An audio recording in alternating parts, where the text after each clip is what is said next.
Now, it is safe to say the elections turned out to be a one-woman show. Sheikh Hasina has been in power for 20 long years in total, and she looks set to extend that streak. In the next 4 minutes, we give you a little history lesson on her party, the Awami League, a party that once pioneered the essence of democracy in Bangladesh, has now been accused of destroying it. Bangladesh is a country of 174 million people. It is one of the most densely populated countries in the world. But even more dense is its politics. Today, the ruling Awami League party is being accused of murdering democracy. But this is the same party that once pioneered the democratic spirit in Bangladesh.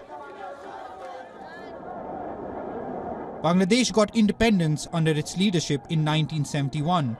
The party's leader, Bangabandhu Sheikh Mujibur Rahman, came to be known as the father of the nation.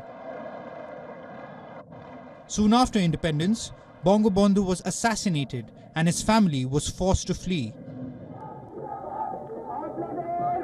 The year 1981 changed the face of Awami League, and it has also changed the face of Bangladesh.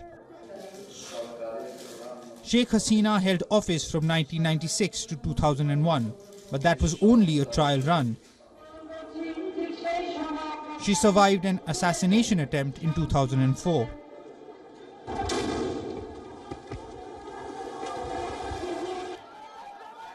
Three years later, she was arrested for corruption and charged with murder. Hasina returned to office in January 2009, and since then, Bangladesh has become synonymous with her.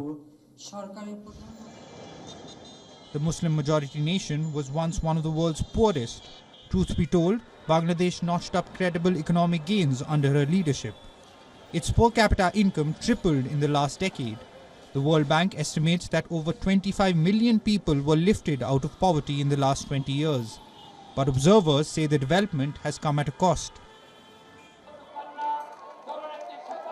Hasina's rule has put Bangladesh's democracy and human rights under question. Opposition leaders, journalists, human rights activists and critics have faced consequences of speaking out. Hasina has been accused of dragging the country towards autocratic rule. This August, over 170 global figures wrote to her to stop the judicial harassment of Nobel laureate Muhammad Yunus. But it seems to have fallen on deaf ears.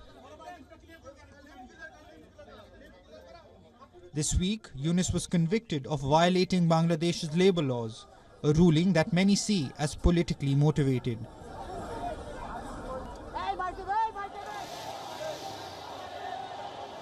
When it comes to the 2024 elections, it is being seen as an election like no other. Top leaders of the opposition Bangladesh Nationalist Party are either in exile, jail or on the run.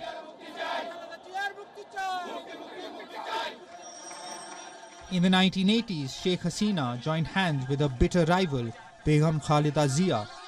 The aim then was to hold pro-democracy street protests.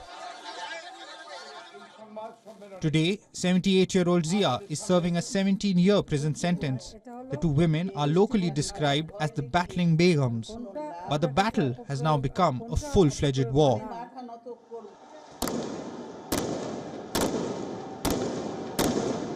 Led by Khalida, the opposition is boycotting the polls, with deadly protests and violence on the streets. And in this backdrop, Sheikh Hasina is looking set for a fourth term. But the road doesn't end there. Hasina has mounting challenges that need urgent attention. The COVID-19 pandemic took a heavy toll on Bangladesh's economy. Foreign reserves are low, inflation is a concern, and domestic support is dwindling. How will she negotiate these issues is the question and the country's concern. Bureau Report, WION World is One.